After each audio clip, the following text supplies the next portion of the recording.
మంచిర్యాల జిల్లాలో custom milling rice బకాయిలు జాప్యం చేస్తున్న మిల్లర్లపై చర్యలు తీసుకుంటున్నారు అధికారులు. సివిల్ సప్లై, విజిలెన్స్ అధికారులు జిల్లాలో సీఎంఆర్ పెండింగ్ బకాయిలపై ఆరా తీస్తున్నారు. ఇప్పటికే జిల్లాలో 21 డిఫాల్ట్ మిల్లులను గుర్తించామని, సీఎంఆర్ ఇవ్వని 4 మిల్లులపై కేసు నమోదు చేశామంటున్న మంచిర్యాల జిల్లా అడిషనల్ కలెక్టర్ మోతిలాల్తో సాగర్ ఫేస్ టు ఫేస్.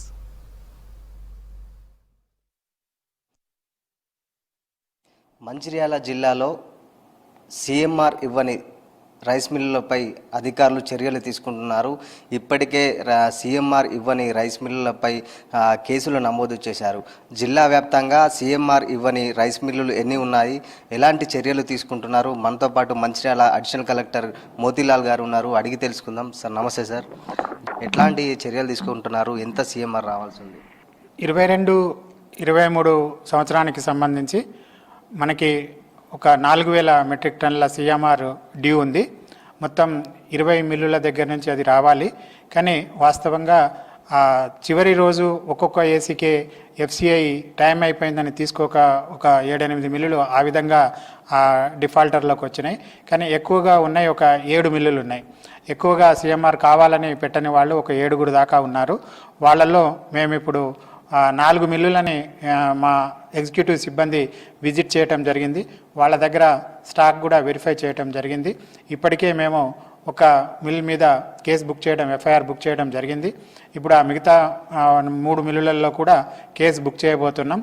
ఎట్టి పరిస్థితుల్లో పెట్టని వాళ్ళ దగ్గర గట్టి చర్యలు తీసుకొని ఇన్ టైంలో పెట్టడానికి ప్రయత్నం అయితే చేస్తున్నాం. సరే, ప్రతి సంవత్సరం ఇదే తంతు కొనసాగుతుంది. మిల్లలు ఇచ్చే విషయంలో ఎందుకు నిర్లక్ష్యంగా వహిస్తున్నారు? అంటే మిల్లర్ల నిర్లక్ష్యం అంటే ఇప్పుడు బాయిల్డ్ మిల్లు మన దగ్గర 19 ఉన్నాయి. ఆ బాయిల్డ్ మిల్లుల వాళ్ళు ఇన్ టైంలో బాయిల్డ్ రైస్ వస్తే బాయిల్డ్ రైస్ పెడుతున్నారు, రా రైస్ వస్తే రా రైస్ ఇన్ టైంలో పెట్టుకుంటున్నారు.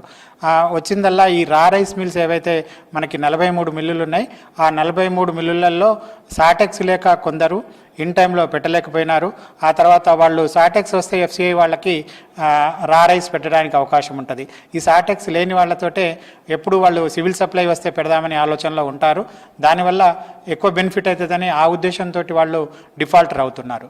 అందరి మీద అంటే డిఫాల్టర్స్ మీద కేసులు అయితే పెడుతున్నాము. అక్రమ కేసులే కాదు, అక్రమ కేసులు అనబడవు. వాళ్ళు డిఫాల్టర్ అయినారు కాబట్టి వాళ్ళని మేము కేసులు పెడుతున్నాము. కేసులతో పాటు వాళ్ళ మీద 100% రైస్ వసూలు చేస్తున్నాము. ఆ తర్వాత 25% పెనాల్టీ వసూలు చేస్తున్నాము. ఆ పెనాల్టీ అమౌంట్కి 12% ఇంట్రెస్ట్ అమౌంట్ కలెక్ట్ చేస్తున్నాము. ఇప్పుడు అట్లా 19 మిల్లులకి నోటీసులు ఇచ్చాము అమౌంట్ కట్టమని. ఆ అమౌంట్ కట్టకపోతే వాళ్ళ మీద క్రిమినల్ యాక్షన్ తీసుకుంటాం. అంటే ఇప్పుడు వాస్తవంగా మన దగ్గర 170,000 మెట్రిక్ టన్నుల ధాన్యం మనకి పండుద్ది మన మంచిర్యాల జిల్లాలో. దానికి సంబంధించి మన దగ్గర ఉన్న మిల్లులన్నీ కూడా ఈ రబ్బీలో వచ్చేస్తే ఓన్లీ బాయిల్డ్ మిల్స్కే ఇవ్వాల్సి ఉంటుంది. మన దగ్గర 19 మిల్సే ఉన్నాయి. అంటే వాళ్ళ కెపాసిటీ వచ్చేసి 85,000 మెట్రిక్ టన్నులే. అంటే 50% మన దగ్గర కెపాసిటీ లేదు. దానివల్ల మనము పెద్దపల్లి జిల్లాకు కూడా ఈసారి మనము మిల్లులు తీసుకున్నాము. అక్కడికి మనము దాదాపు 50 మిల్లులు పెద్దపల్లి మిల్లులకి మనము 50% ధాన్యాన్ని మనము పంపించడం జరిగింది. వాళ్ళ దగ్గర స్పేస్ ఎందుకు లేదంటే మనకి పోయిన రబీ యాక్షన్లో ప్యాడీ పోయింది. ఆ యాక్షన్ ప్యాడీ లిఫ్ట్ కాక మాకు ప్లేస్ లేదనే ఉద్దేశంతో ఆ విధంగా ఇచ్చేస్తున్నారు తప్ప కావాలని చేస్తున్నదైతే మా దృష్టికి రాలేదు. కావాలని చేస్తే మాత్రం డెఫినెట్గా మేము చర్యలు తీసుకోవడానికి వాళ్ళకి రాతపూర్వకంగా నోటీసులు ఇచ్చి యాక్షన్ తీసుకోవడానికి మేము ప్రాసెస్ చేస్తున్నాం. సరే, ఇప్పటి వరకు ధాన్యం ఇప్పుడు ఈ సీజన్లో ధాన్యం కొనుగోలు చేశారు.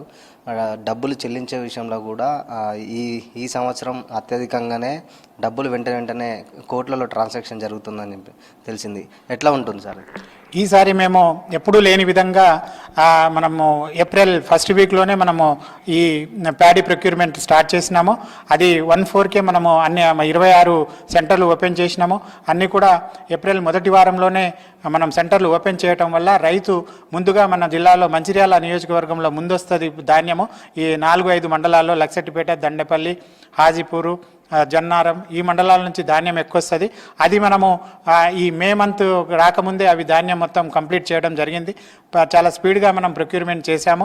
ప్రొక్యూర్మెంట్ చేసిన ధాన్యానికి ఇమీడియట్గా మనము డబ్బులు రైతు అకౌంట్లో పడటానికి హెచ్ఓడీల పర్యవేక్షణలో కలెక్టర్ గారి ఆదేశాల ప్రకారము ప్రతినిత్యం ఓపీఎంఎస్ చేసి విత్ ఇన్ టైంలో మనకు రైతులకి డబ్బులు ఇవ్వడానికి ప్రాసెస్ చేయడం జరిగింది.